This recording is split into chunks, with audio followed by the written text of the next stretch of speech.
Welcome to SDH's coverage of the national semifinals in the NPSL. We'll go over the Final Four, how they got to the Final Four, and catch up with some of the principles as we get you ready for determining a champion. We get that much closer here this weekend here in the NPSL. So let's go through the regions. We've got news as well. The top 11s from each of the regions have been announced. We'll get into that coming up here in just a little bit.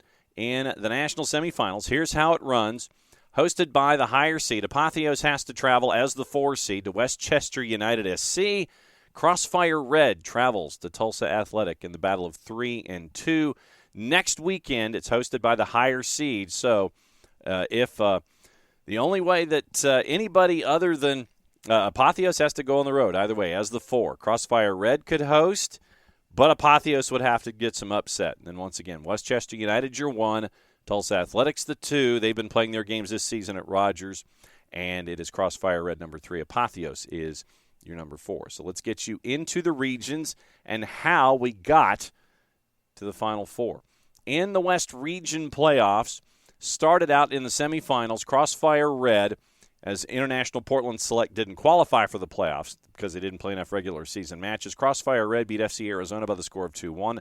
El Farolito beat Napa Valley 18-39 by the final of 1-0. Seeding was based on regular season points per game average. Crossfire Red beat El Farolito by the final of 3-2 back on the 22nd. It was hosted by El Farolito, but Crossfire Red goes on the road and gets the win. We caught up with Bill Colello for Crossfire Red to kind of get the lowdown of the season. Here's what he had to say as they were getting ready for this big road trip. So my first question is, if I had told you when the season started that you would be where you are in the Final Four, what would you have told me? I think I would have told you we had a good chance. We had mostly the returning team from last year that was a good team, and so I was optimistic. But it's always, I mean, there's a lot of good teams. So I mean, I guess I just would have been optimistic.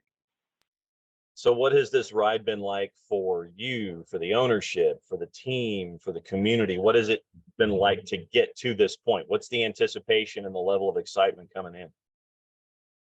Well, so I have a huge roster. It's almost all college kids. They rotate in and out depending on their jobs and their different experiences that they have throughout the summer. So we've probably had only a couple guys that are consistent, like have played in 10 games or more, like maybe some of our best guys have only played in maybe somewhere between 3 and 6, 8 games. So that makes it a little bit different ride, a little bit different experience. But as we go into the Final Four, there'll be a little bit more consistency, I think. So that's a good thing. For someone who hasn't seen you play, how would you describe how things are philosophically and some of the guys in the spot shadow, for those that might be watching on TV? Who are some of the names and the philosophy there that you got going in? Well, we are I don't know if we have a straight up philosophy besides just work hard and defend hard, and we're very difficult to play against everywhere. We do have a lot of good players. The Kalani Costa Rienzi is very good. Christian Soto is very good. Nate Jones is very good. That trio's from the UW, and they're all very good. They're very highly touted. I'm sure this would be some of their last seasons with us, which is a bummer, but I'm pumped for them to move on to the next level. We have a couple other kids like Munir Hussein and James Morris, and they're both kids that are probably on their way out too. So the team will look different this next year, but our style is probably a very high press, high pace, defensively oriented team that I think will go in and make it really difficult no matter what the conditions are. I was going to ask, what has study hall been like getting ready for the opponent here coming up this weekend? We don't really do that. I know that sounds stupid, but I don't really do that. We just worry about ourselves. And I know they have a couple of kids that are good, and I'm aware, just because I've been around for a long time, of some of the players that they have and the pedigree that their team is. But we really will focus more on what we're doing and making it so that the guys are ready and they know their roles, they know their jobs, and we're in there to do a job, and then we're out of there hopefully, and we're on to the next one. So then let me ask you this. What does, for those that don't know, I know your time up there at Seattle U and your background, and you know what it means in the Pacific Northwest. For someone who hasn't been around the club specifically and hasn't been there and a part of the community, how would you say soccer and the sport is a part of the fabric of what's going on up there in the Pacific Northwest in the circles that you're in?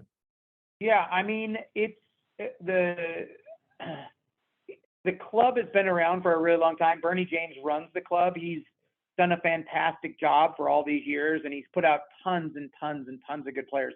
I mean, I've had them and recruited them, and that there's tons of them that are out there that are still playing professionally. So there's a lot of good ones. The Northwest is a very hotbed for soccer. I mean, the Sounders, this age group that is coming through Crossfire right now, somewhere between, let's just say 99 and 2005, have been super age groups for both the Sounders and Crossfire. It is, I mean, the number of wins and the number of things that they do, and the number of kind of outgoing players, which is the big focus for Bernie and for the club, is to put the focus on the kids and make it so that they can have the best experience and move through the ranks and get to the highest level that they can get to. It's all based around coming in and working hard and kind of improving every day. They train, Bernie's teams train 5-6 days a week. Our team, the college team, doesn't get to train that much just because of the nature of what the guys are doing with camps and working and just trying to keep it going. But it is an ethic of hard work. It is an ethic of success. And I think that if you were to look across the country and you looked even going back into the DA days, the club just doesn't lose very much with any of the teams. And that culture of winning is kind of taught maybe and then earned. So that's what I would argue that it is up there. Yeah, and you mentioned the aspect of how things are with all of these different players and all of these different moving parts and having a huge roster and all this kind of stuff. How difficult is it to have all of these guys get whomever you're getting for a particular match day, to get them all on the same page? I mean, how does the messaging work, and how does the coaching work? How do you get 9,000 guys, just as a number, to be like 20 and the messaging be the same to where everything just goes off without a hitch? Well, if you start with off the field and the way that Bernie runs the deal and what his expectations are, it's very clear. If you want to play for Crossfire, we have a set of rules that you have to follow, and that's how that works. So that's number one. Number two, on the field, I think that I've been doing it a long time. It works most of the time, John. I wish it would have worked better in last year's final. I think I probably could have done better there. So for the most part, it works pretty good, where the messaging is pretty clear. It's concise. It's simple. And I have been fortunate to have a good group of maybe alumnus or a little bit older guys, a couple older guys like Hamza and Michael Gallagher and some other guys that have played for me at Seattle U that have come in and done a good job, and they know what the expectation is. They know how to do things, and they've been great with the young guys at getting them assimilated. I mean, the Open Cup games, I had I think there was 3 or 4 of Bernie's under 19s in those games that either started or played. And I mean, to be fair, again, probably, I was up 2-0 with 10 minutes to go. So, I mean, it's probably coaching that blew that one too. So if we had that sorted out, I mean, we play those young kids, we give people chances, and everybody's on the same page because they all know the rules and they all want to be there.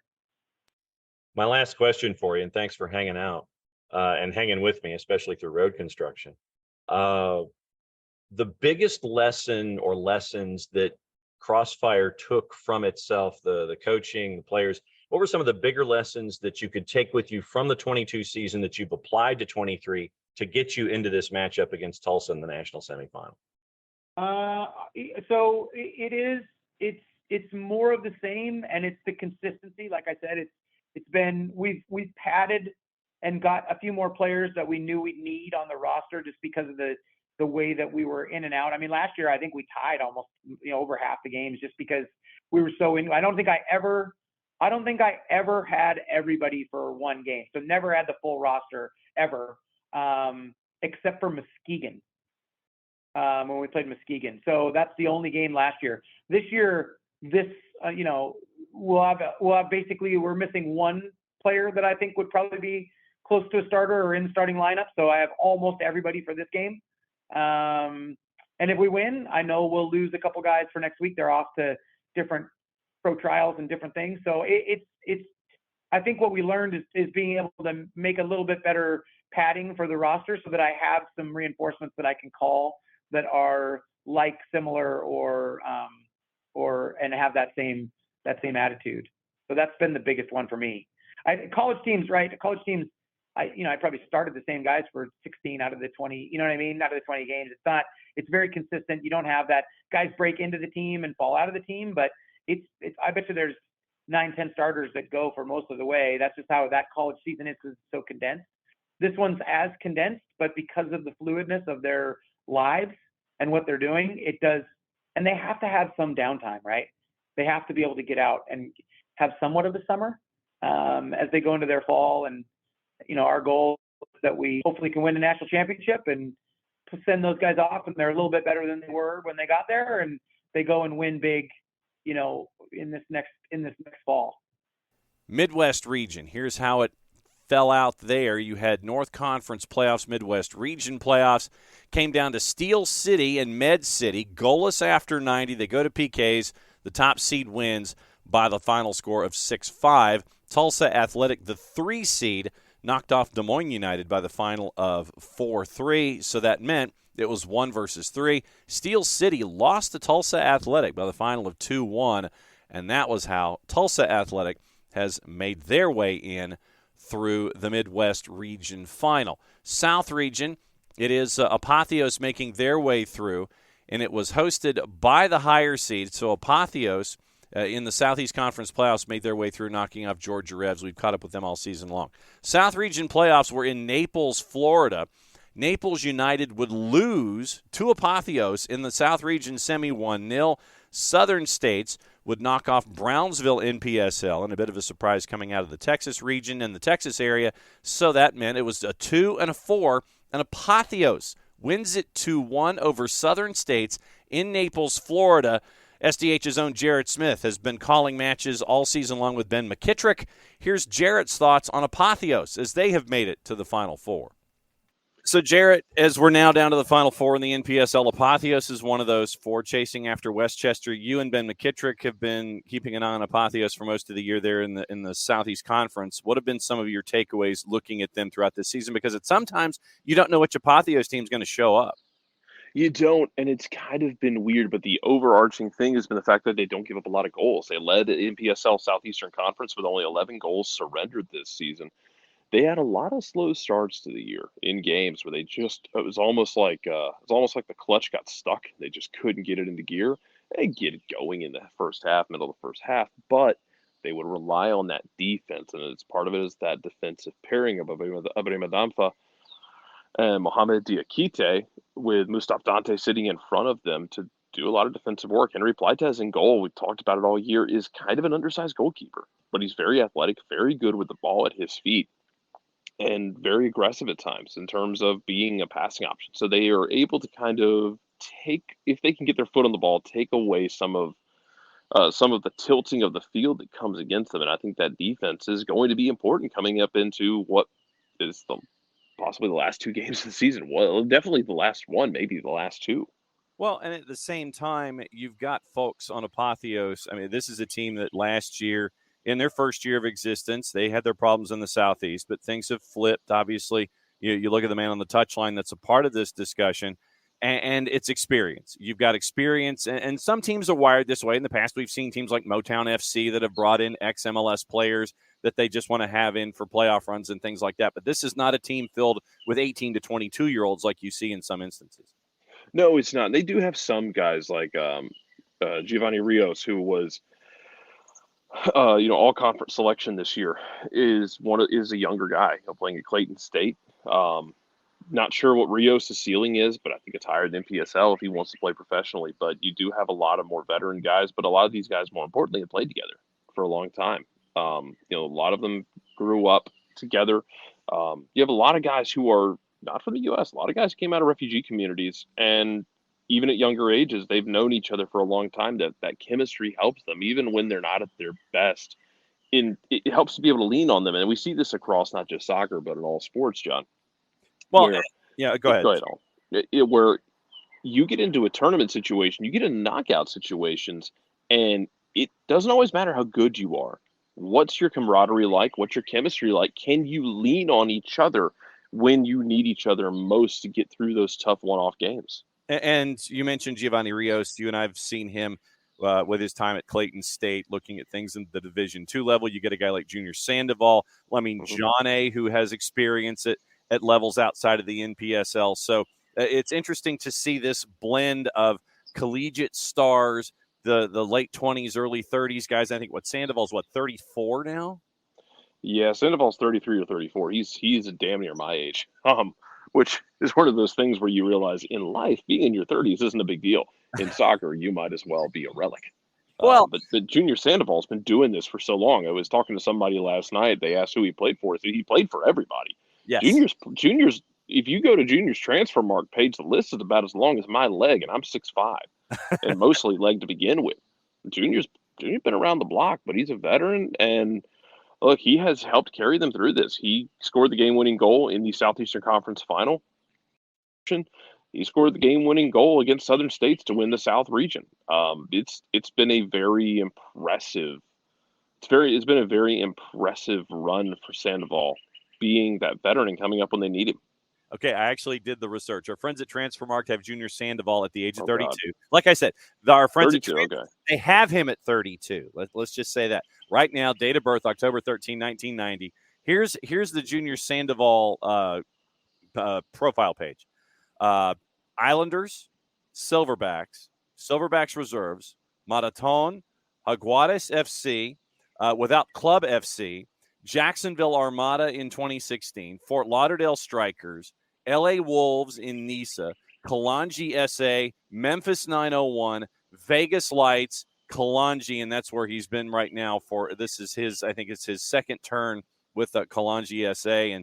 And you see, we've seen him all the way back to his NASL days to get him to be where he is now. And I think to have someone like a Junior Sandoval as an attacking midfielder in a Final Four format, invaluable experience for stuff like this. Yeah, and he will play everywhere. It's not just the attacking midfield. There are times he's going to drop back and play more of an 8. He'll sometimes drop back almost as another 6 and play a double pivot when we stop Dante there. He'll get forward in the attack, and honestly, if things get weird for him, they have no problem sticking him up top and playing the number 9. I think Patrick Okonkwo has been slightly inconsistent this season, and if it comes down to it, you can run Junior Sandoval to play up there as a 9. To get the ball on long balls, to hold up play, because he is just a tank of a human being. For not being very tall, he's incredibly strong and incredibly broad.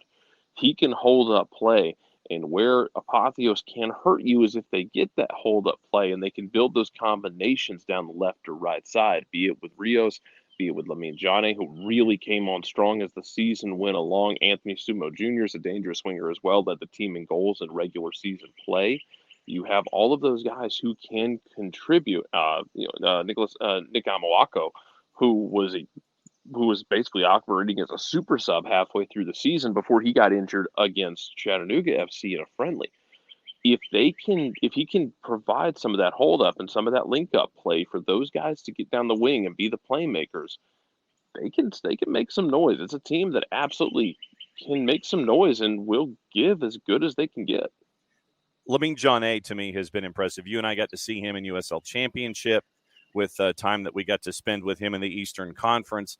And I think that's the next question in all of this is, what's the ceiling for these guys? Is it going to be something where they're in their careers and they're happy being a part of Kalanji SA and they're off to their civilian lives, and then they come back in and they make these kinds of runs? Do you see a guy like Giovanni Rios work his way into maybe USL League One or some kind of international kind of a situation? I think this is, once the season is over for the teams that we cover, going back into other professional links and playing from fall to spring, getting ready for NPSL 24, those to me are going to be the interesting pickups from all the teams that we've seen this year. And it's going to be very interesting to see what they look like because of where they are right now in the NPSL playoffs. Apotheos is going to end up getting a U.S. Open Cup spot, almost certainly. What does that team look like rolling into U.S. Open Cup 2024? We saw the Appalachian FC get in there this year and actually nip a win against a higher division opponent before bowing out. Apotheos will be looking to do the same thing, and it's a great opportunity for them and for anyone from the Southeastern Conference to get their name and their brand out there on a national level. As far as some of these guys, like I said, you've got a mixture of ages. Like we know Rios is young, but we know some of these guys are older. Mohamed Diakite has been so impressive to me as a ball-playing center back who is extremely athletic and very good with the ball at his feet. He can unbalance teams. He's played in, I believe, the 4th or 5th division in Germany as well. Lamine Jane, you mentioned, is a guy who we saw in USL Championship. And look, on his day, he is too much to handle in NPSL. What is his season? No. But you got a couple of these guys who might get looks beyond that. Blake White has really, I think, found his aggressiveness, playing as a number 10 who is very goal dangerous, very, very willing to pull the trigger from just about anywhere on the field. So you do, Anthony Sumo Jr., I believe, is still just 22, 23 years old. So he's going to be one to keep, and I might not even be that, I might only be 20. He's going to be another one that you're going to want to keep an eye on. I don't know how many guys come back for next year, not because they wouldn't want to come back, but you kind of hope some of these guys maybe get chances to play at a higher level, and it'd be awesome to see. But for those that do come back, you're going to be looking for that camaraderie. But that's for next year. Because right now, you got to get ready for Saturday night and handling, the national semifinal, and then you get through that one, and it is, and the stakes somehow get even higher. East region, we work our way through, and it ended up being the Final Four of Motown, Hartford City, and it was hosted at Motown. So Motown, Hartford City, Annapolis Blues as your 2, and Westchester United. FC Motown would beat the 4-seed Hartford City by the final of 4-2, so the 1 seed would advance at home. Westchester United, a 4-0 win over Annapolis Blues. Great season, by the way, for Annapolis. They finish up losing in the East Region semifinals by the final of 4-0. Westchester put up 4 again in the East Region final, knocking off FC Motown by the final of 4-1. So that was how we ended up with this Final Four. Westchester United and Apotheos, your 1 and your 4. Tulsa Athletic, your 2 and your 3.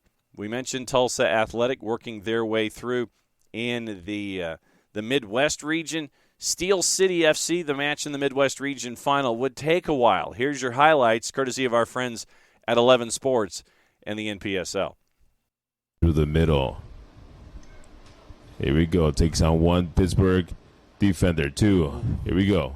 Number 19. Uh-oh. They found that man 22 ready for a strike, and he scores. It's a goal!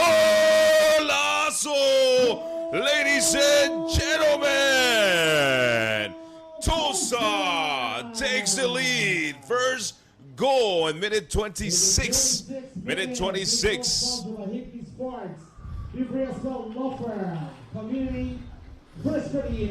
It's that danger, man. Again, number 22, Apotheos, dangerous man. The man to be watching. Oh, yeah, he's composed there. Great finish. And I think, that's got to now, Steel City got to come out there and raise their game a little bit. You can't be, got to start playing soccer now and get some shots on this keeper and really, get this game going again, get some energy up there. Yes, sir. Yes, sir. And now the game is definitely going to change pace at minute 26. Referee says, come on, gentlemen. Work it out. Can't we all be friends? Let's get back to the game. Here he is, Tate. Tate, dangerous position. Rops it in. Oh, Brian! Ladies and gentlemen, what's going on? Go! Go!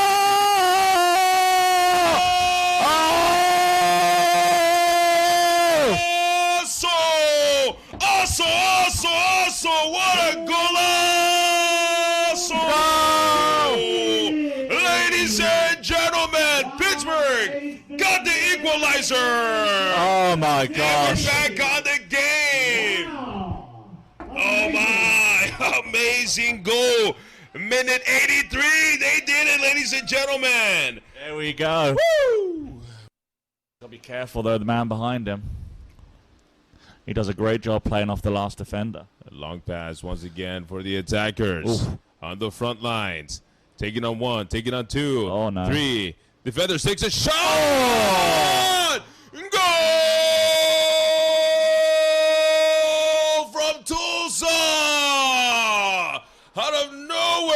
Toza takes a shot. Goal,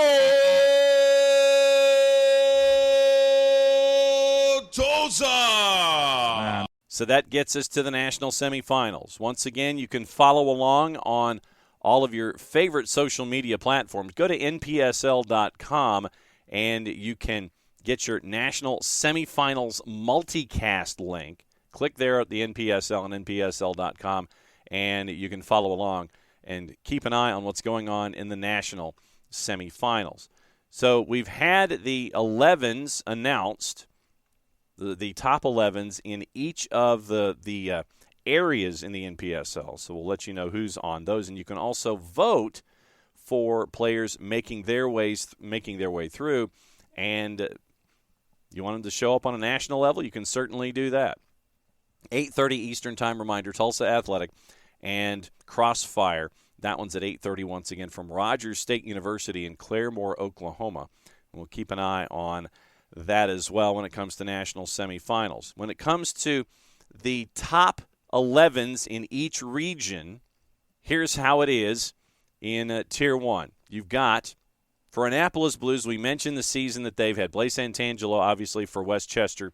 That is part of this group as well.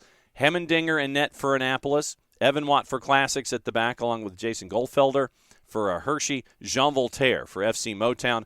Owen Slack for Westchester. Kevin Kiernan for Atlantic City. Kingston Stockades, Jacob Schulman. Abdoulaye Mbai for Greenville United. Jacob Morrell for Annapolis. Virginia Dreams, Angel Chavez.